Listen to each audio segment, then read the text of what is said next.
ایک بزرگ تھے، وہ گلی سے گزر رہے تھے۔ ایک شرابی کو دیکھا کہ وہ گندی نالی پر پڑا تھا، نشے میں دھت، حالت غیر ہوئی ہے۔ انسانی ناطے اس پر ترس آیا، اس کو وہاں سے اٹھایا، اس کا منہ دھویا اور اس کے گھر چھوڑ آئے۔ خیرات ہوئی، سحری کے وقت، تہجد کے وقت وہ مسجد میں گئے، وہ بزرگ جیسا ان کی عادت تھی، تو دیکھا کہ ان سے پہلے آج کوئی شخص تہجد کے مصلی پہ بیٹھا ہے اور نوافل ادا کر رہا ہے۔ بڑی حیرت ہوئی، دیکھا تو یہ وہی شخص تھا جس کو آج دوپہر کو گندی نالی سے اٹھا کر کے اس کا منہ دھو کر کے ان کے گھر چھوڑ کے آئے تھے۔ تو حیرت سے کہا، بار الہ تیری قدرتوں کے رنگ، یہ آج ہی تو میں نے شراب خانے سے باہر گندی نالی پہ پڑا ہوا دیکھا۔ ہاتف سے آواز آئی، میرے بندے تو نے اس کا منہ دھو دیا تھا، میں نے اس کا دل دھو دیا۔ تو جب کوئی شخص اپنا منہ دھوتا ہے، اپنے ہاتھ دھوتا ہے، تو اللہ اس کے گناہ دھو ڈالتا ہے۔ تو یہ نصف الایمان ہے، یہ آدھا ایمان ہے۔ ہمارے دین نے ہمیں صفائی کا، ستھرائی کا، پاکیزگی کا، عفت کا، پاک دامنی کا حکم دیا ہے۔ اگر آپ مجھ سے پوچھیں کہ اسلام کا دوسرا نام کیا ہے، تو میں کہوں گا اسلام کا دوسرا نام دین طہارت ہے۔ علماء نے لکھا کہ ایک طہارت معنوی ہوتی ہے، ایک طہارت حسی ہوتی ہے۔ ہمارا دین متقاضی ہے اس بات کا کہ ہمارا دل شرک سے، کفر سے پاک ہو، ہمارا دماغ غرور سے، تکبر سے، اور ہمارا عمل ریا سے، ہمارا دل تصنع سے، بناوٹ سے، حقد، کینے اور بغض اور نفرتوں سے پاک ہو۔ مانوی نجاست سے ہم اپنے آپ کو پاک کریں۔ اسی طرح ہم ہر طرح کے حدث سے اپنے آپ کو پاک کریں، حد سے اصغر ہو یا حد سے اکبر ہو۔ وضو سے رہیں، وضو پر وضو کرنا مستحب ہے اور یہ قربت الہی کا ذریعہ ہے، اور ہر وضو کے ساتھ مسواک کرنا مستحب ہے، اور اگر مسواک نہیں ہے تو آپ انگلی کے ساتھ اپنے دانتوں کو صاف کریں۔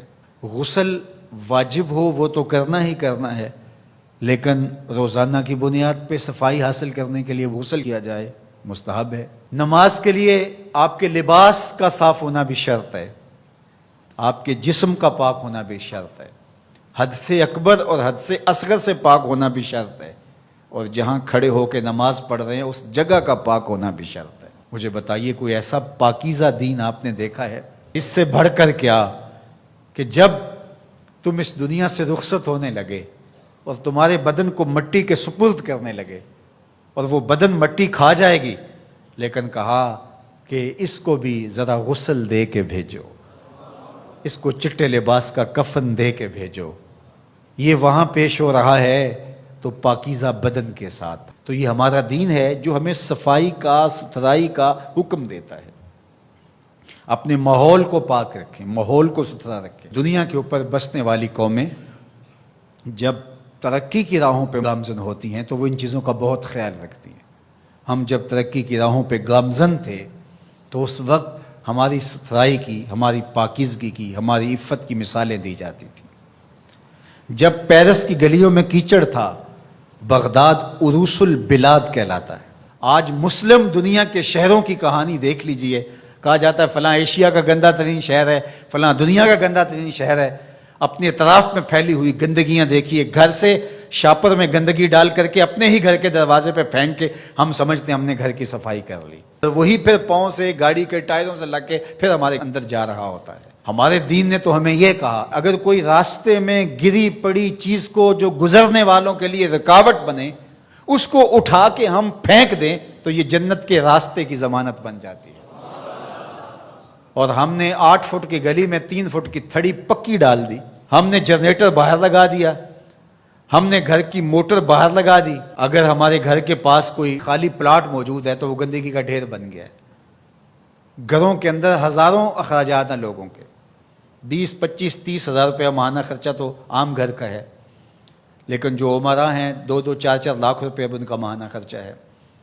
تو جہاں اتنا خرچہ ہر بندہ اپنے گھر میں کر رہا ہے، تو صرف 1-1 ہزار روپیہ ڈال کر کے اپنی گلی کی صفائی کا اہتمام نہیں کر سکتا؟ اپنے چھوٹے سے محلے کی صفائی کا اہتمام نہیں کر سکتا؟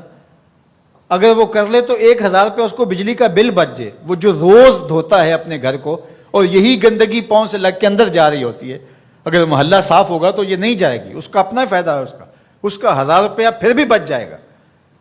لیکن ہم اس کو کرنے کے لیے تیار نہیں، اپنے گھر کو صاف کر لیا اور باہر گندگی ڈال دی، اور دوسرے نے بھی اپنے گھر کو صاف کر لیا، باہر گندگی ڈال دی، راستے کے اندر گاڑی کھڑی کر دینا، چلتے راہ کے اندر ریت مٹی پھینک دینا، اور پھر 2 دن اس کو اٹھانا ہی نہ، لوگ اذیت سے گزرتے، کوئی بات نہیں۔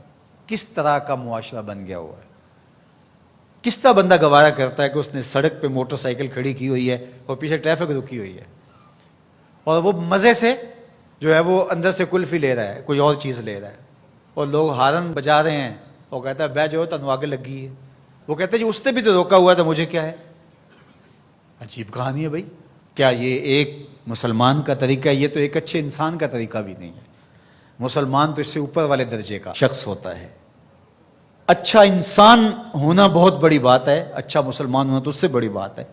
تو ہم سوچیں کہ جو ہمارے تیور، لچھن، طرز زندگی، انداز معاشرت ہے، وہ ایک اچھے مسلمان ہونے کی تو دور کی بات، اچھے انسان ہونے کی بھی نہیں ہے۔ تو ہمارا دین صفائی کا دین ہے، ہمارا دین پاکیزگی کا دین ہے، ماحول کی پاکیزگی سے لے کر ذات کی پاکیزگی تک، ظاہری پاکیزگی سے لے کے باطنی پاکیزگی تک، خیالوں کی پاکیزگی سے لے کے سوچوں کی پاکیزگی تک، طرز زندگی کی پاکیزگی سے لے کر انداز معاشرت کی پاکیزگی تک، ایک صالح، پاکیزہ، خوبصورت اور ستھرا معاشرہ تشکیل دینے کے لیے مجھے اور آپ کو کردار ادا کرنا چاہیے۔